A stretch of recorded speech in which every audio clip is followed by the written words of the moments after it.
Hi there. We're going to start our algebra lessons, and you may know already that the SAT is heavily algebraically oriented. I would say the majority of questions are algebra related. So we're going to start with the easiest questions and work our way up step by step. So as you can see from the top of the page, we're starting with test 1, section 3, and we're going to do 4 questions from this section alone. And then we'll do probably 3 questions from section 4. As you can see, this is only the easy questions on one exam, and there are 7 of them. Okay, so let's begin with number 1. And we read, it says, if x minus 1 over 3, x minus 1 over 3 equals k, and k equals 3, what is the value of x? Well, if k equals 3, then it only makes sense to plug 3 in for k. And then what do? Well, there are 2 ways to look at this. We can make this always over 1, and if you like to think of it this way, we can cross multiply. Okay, when we cross multiply, we leave that equal sign there, and we do 3 times 3 is 9. And x minus 1 times 1 is x minus 1. And then to solve for x, we just simply add the 1 to both sides, and we get x equals 10, which is what they're asking for. That's our answer. The other way of thinking about this is, I'll write this over again, x minus 1 over 3 equals 3. You can also think of multiplying both sides by 3. And it doesn't matter which you choose, which way you think. Mathematically, it's exactly the same. These would cross out. This becomes 9. And again, you get x minus 1 equals 9. And then you get 10 as your answer.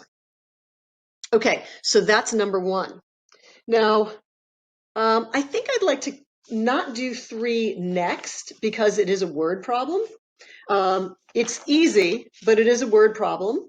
And I'd like to just go straight to the very straightforward questions. So let's skip over to number 8. Okay, this is number 8. And we read, if A over B equals 2, what is the value of 4B over A? And I'll just write that over here. Well, AB equals 2, really, that A or B could be any number at all, right? So what we should do is just plug in something. It's too abstract with this. We don't actually have enough information.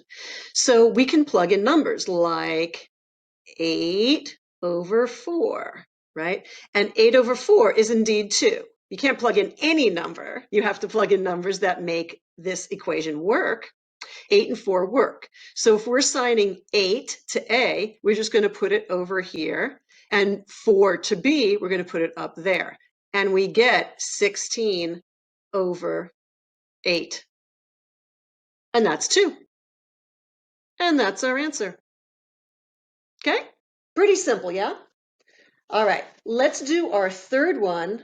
Sorry if you hear pages rustling. That's me turning the pages in my test to number 16. So let's go. Let's make a line here. Okay, we're going to go to number 16. And it reads, t is greater than 0. Usually you don't have to worry too much about that kind of thing, this kind of direction. They're just saying if it was less than 0 or if it was 0, then the problem wouldn't work. And t squared minus 4 equals 0, and they're just simply asking for the value of t. So we want to get t alone. We're going to add that 4 on both sides, going to cancel out here. We're going to get t squared equals 4, and then we're going to square root both sides to get that t alone. The opposite of a square is a square root. So square root of t squared is t, square root of 4 is 2, and that's our answer.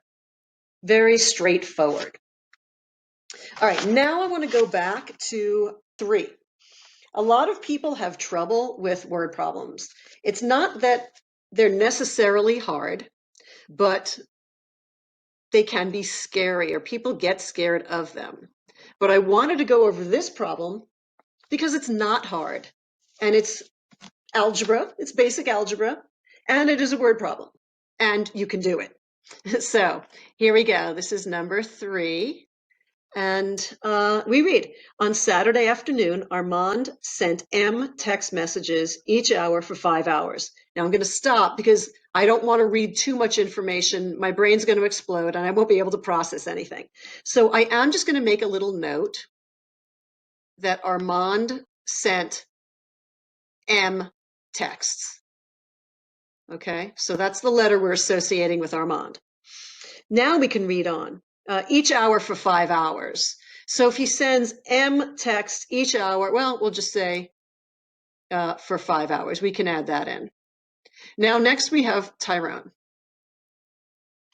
Okay, Tyrone sent P text messages each hour for 4 hours. So Tyrone is P, and he did this for 4 hours. Which of the following represents the total number of messages sent by Armand and Tyrone on Saturday afternoon? Well, if he sent, Armand sends M texts each hour for 5 hours, that's 5 hours times however many texts that is. That's a 5M. If Tyrone sends P texts every hour for 4 hours, that's a 4 for the number of hours times however many texts he sent. Now they're asking for the total, so we're going to add these up. And if we look at our answers, C is our answer. This is exactly C. Okay, not too bad for a word problem. Our next grouping is going to be test 1. So I'm going to start to short form this. Section 4, and we're going to do numbers 2, 4, and 10. We read, if y equals kx, and I'm just going to stop, as you should do. If this was your test that you were working on, you would stop and write that out, where k is a constant and y equals 24. So when they tell us that y equals something, we're just going to simply put it right over it. Okay, when x equals 6. Okay, so now we have 24. I'll just rewrite it. 24 equals, I'll put the number first so it looks typical. Now we can solve for k simply by dividing out the 6. And we get k equals 4. Great. Now they want to know, what is the value of y when x equals 5? So if we write this over, y equals kx, now we just solved for k, right? So we know that k is 4. They're telling us x is 5, and they're asking us, what is the value of y? Well, that's pretty easy. Y is 4 times 5, or 20. That's our answer. Okay, that's number 2. So let's go to number 4. And I'll draw a line. And it reads, if 16 plus 4x, I stop and I write it down, is 10 more than 14? Is 10 more, is an equal sign. 10 more than 14. Okay, we're literally translating English to math. Okay, so if we just combine this a little bit, we're going to get 16 plus 4x equals 24. And they want to know, what is the value of 8x? So I'm just going to write 8x off to the side here. Now we're going to simply solve for x. We get rid of the 16. We get 4x equals 8. Now, we could solve for x here, right?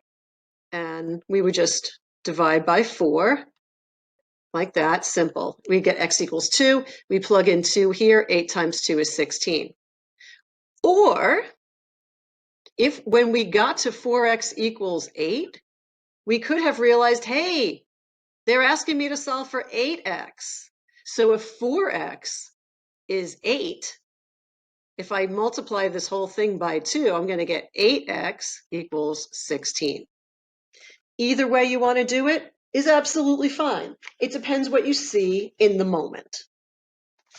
Okay, now we go to number 10. And number 10 is a part of a two-question series. And just be sure that when you have a two-question series, you recognize that. And all the way at the top of the page, it says questions 9 and 10 refer to the following information. So obviously, if you don't refer to that equation up at the top, you're not going to be able to answer this question. So I'm just going to write, all right, let's see, number 10, and I'm going to write that equation down. A equals 1052 plus 1.08t. Now, I'm not even going to bother at this point reading that little paragraph below it. I'm just going to go right to the question and see what numbers I can plug in. If I have to refer back to the top, I can always do that. But I'm not going to default to reading more information than I may need to. So we go to number 10. It says, at which of the following air temperatures will the speed of a sound wave be closest to?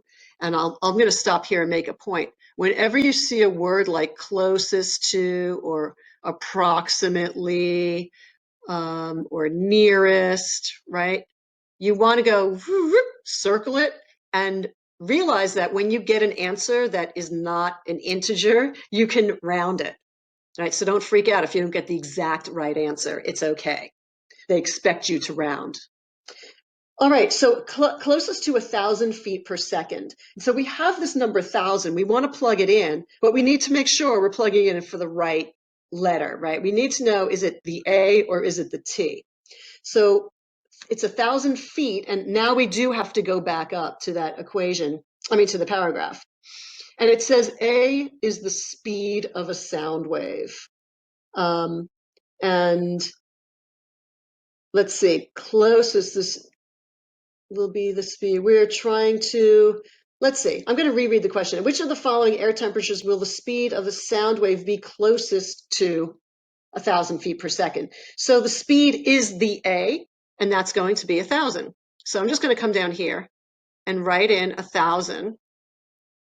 And now we just simply get to solve for the T. We subtract this out. We subtract that out. It is going to be a negative. That's interesting. It's going to be negative 52 equals 1.08 t. And we divide out that t, or that 1.08, and we have a crazy number. And luckily, this is a calculator section, so we get to use the calculator. This turns out to be, I think it's exact. I think this turns out to be negative 48. And that is B. So that is our answer. All righty. Now we can go to test 2. Now test 2, we're going to look at, let me clear these decks here. Test 2, section 3, we're going to look at questions 1, 5, and 8. So number 1, I like number 1, it's so short. I love these short algebra questions. It says 5x plus 6 equals 10. And then they want to know, what is the value of 10x plus 3? So this is very straightforward. Again, we're going to subtract out the 6 on both sides. We're going to get 5x equals 4. Divide out that 5, and we get x is 4/5. So what we're going to do is we're just going to pop that 4/5 in for x and solve for what they want. They're asking. So we're just going to do 10 over 1 times 4 over 5 because it's easier, right? And then we're going to add the 3. Okay, so this is going to equal 40 over 5 plus 3. Now 40 over 5 is the same as 8. 8 plus 3 is 11, and 11 is the answer. Okay, so that's number 1. When we go to number 5, now we have a little bit getting slightly more advanced because we have a radical. So I'm going to draw that out first. We've got radical 2k squared plus 17. And that is minus x equals 0. There. Okay, so we read, it says k is greater than 0 and x is 7. So, of course, we stop. We put a 7 over the x. And then I would write it out. It says, what is the value of k? So, yeah, let's draw it out so it's a little bit cleaner here. 2k squared plus 17 minus 7 equals 0. Okay, so that would be, you're trying to get the k on one side. So we're going to get rid of this 7, add it over. And then we've got 2k squared plus 17 equals 7. And then we want to square both sides to get rid of that square root. So we get 2k squared plus 17, right? Because this square root cancels out the square, equals 49. And then we get rid of the 17, subtract that out. We get 2k squared equals 32. I'm going to bring it over here. 2k squared equals 32. Divide out that 2. K squared equals 16. Square root both sides, we get k is 4. And that's our answer.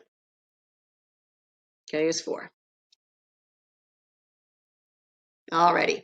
Now, let's go to number 8. And we see a very short, let's mark it here, very short little formula. NA equals 360. Now, we're going to read through that paragraph once. I don't like to go back into their paragraphs. That's why I like to make my own notes. I'd rather read my own handwriting.